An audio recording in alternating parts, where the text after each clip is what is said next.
An ashen-haired lass? Yes. Oh, dreadful sorry.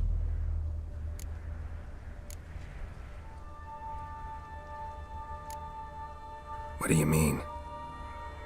She's cold. Spirits left her.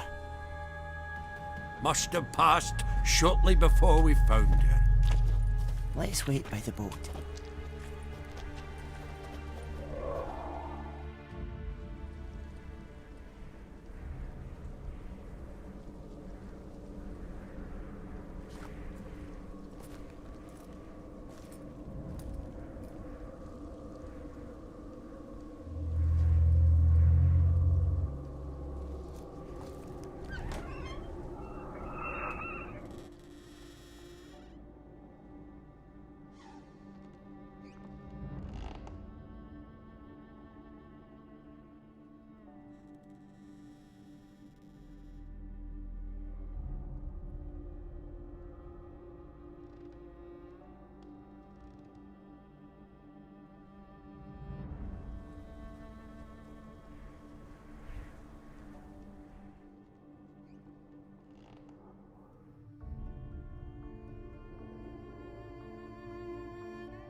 Guess not all of Vesemir's teachings have receded into oblivion.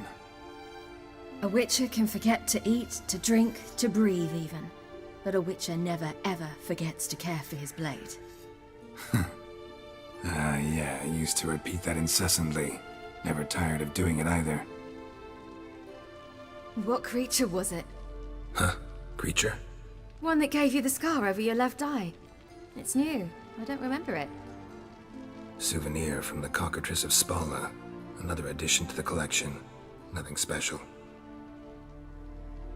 Yours is healed beautifully, though. Avalok. He prepared some special ointments for me. But that was before the curse gripped him.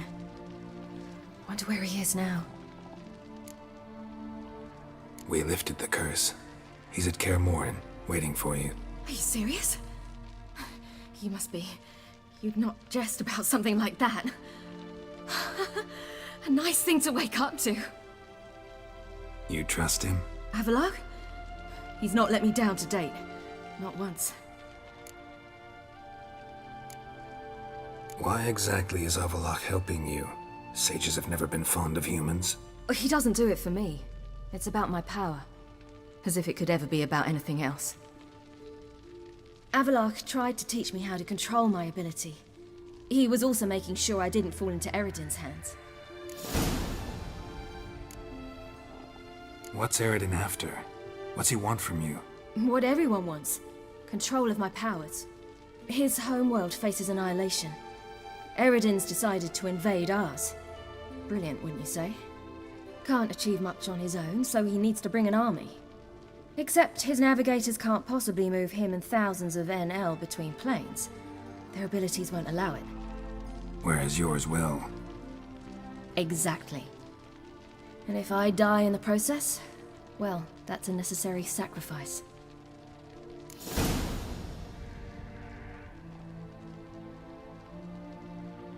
How do you ever start traveling with Avallac'h? As soon as I'd left you and Yen on the Isle of Avalon, I found myself pursued. Eredin and his Red Riders were on my heels. I fled through many worlds, many times. They came very close to catching me once. It was then that Avallac'h appeared, out of nowhere. He found a portal, and took us to a world where Eredin couldn't find us for, oh, perhaps half a year. The world where Eredin couldn't find you. What was it like? You wouldn't believe me if I told you. Try me. People there had metal in their heads. Waged war from a distance, using things similar to megascopes. And there were no horses. Everyone had their own flying ship instead. Ciri, stop fooling around. Told you wouldn't believe me. We should have stayed there. So why'd you return? I thought the hunt had lost my scent for good. I thought I was safe. Besides, I wanted to find you. You and Yennefer. You were looking for us, we were looking for you. Times I thought you were just a step away. Other times, felt like I was going around in circles. I'm not surprised. There were times I fled pell-mell headfirst and forward.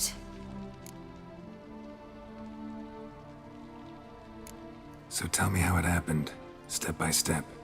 Eredin located us mere moments after we landed on Ard Skellig. Soon after, he and his riders surrounded us. I thought it was over, the end. Turned out Eredin had other plans. He produced the phylactery, uncorked it. A fog enveloped us, and Avallac'h began gasping for air. That's how Eredin cursed Avallac'h, triggered his transformation into Uma? Yes. He didn't wish to kill him. Humiliation, that's what he was after. But Avallac'h refused to succumb without a fight. He cast a spell that wrought havoc in the hunt's ranks. And in a full half of a forest on Ard Skellig. Yet it also gave us time to flee. Avallac'h opened a portal. I leapt in.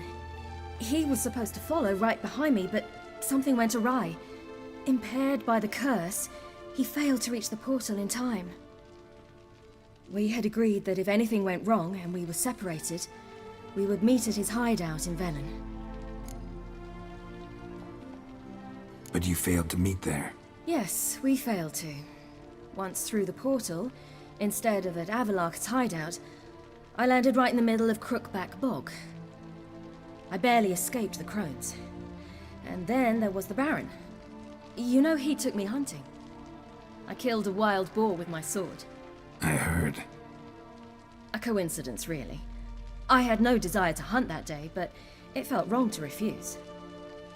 I'd taken nothing remotely resembling a hunting weapon. I simply hadn't intended to hunt. I was wandering through the forest, breathing deep the air. And then I heard a strange sound. Unsettling. Boar attacked you? Mm-hmm. Big as a bison, and lumbering straight at me. And all I had was my sword. Had to manage. Did just fine, judging by how the Baron's men remember it. Simple soldiers, the whole lot. But we got along splendidly. A shame I had to leave.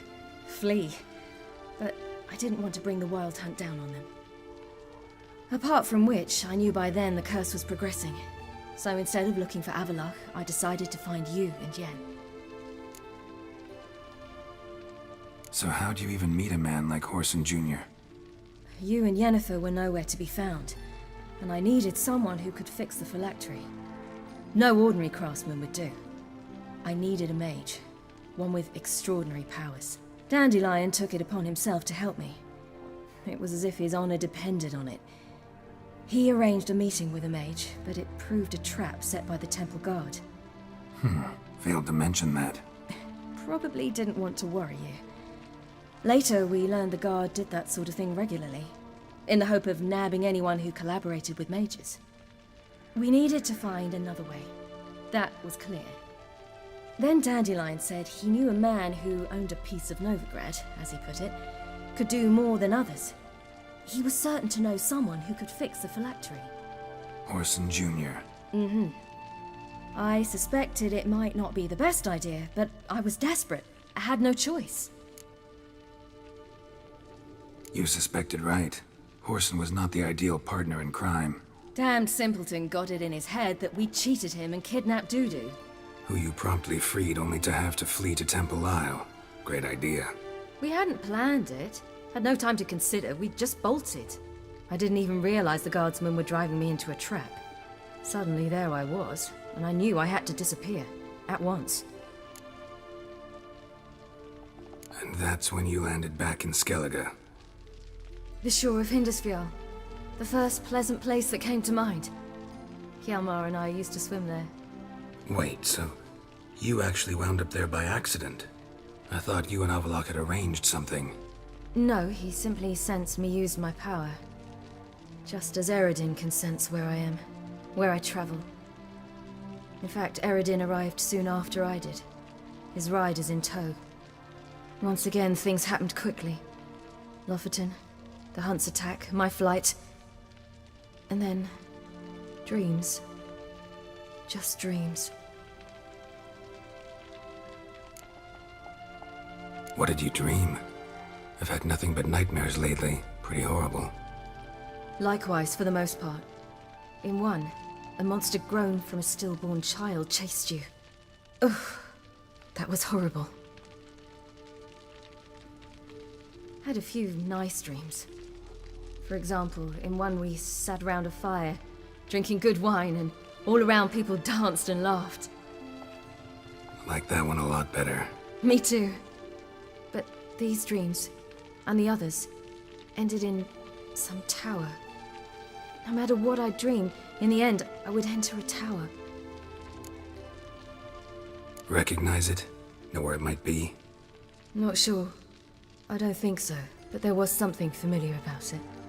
And something terrifying. The tower was stark and dead. But at the same time, I felt I had to enter it. Did you? No. Dreams all ended with me searching for the entrance. And the last time, instead of the tower, I saw your grizzled face. If not for the scar over your eye, I'd have thought I was still dreaming.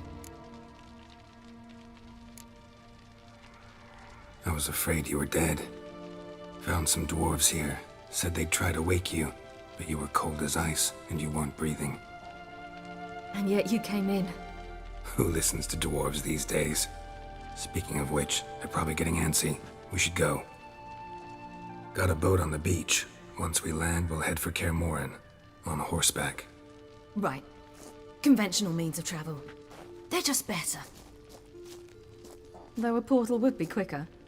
And draw Eredin to us immediately. Rather not risk it. Besides, I hate portals.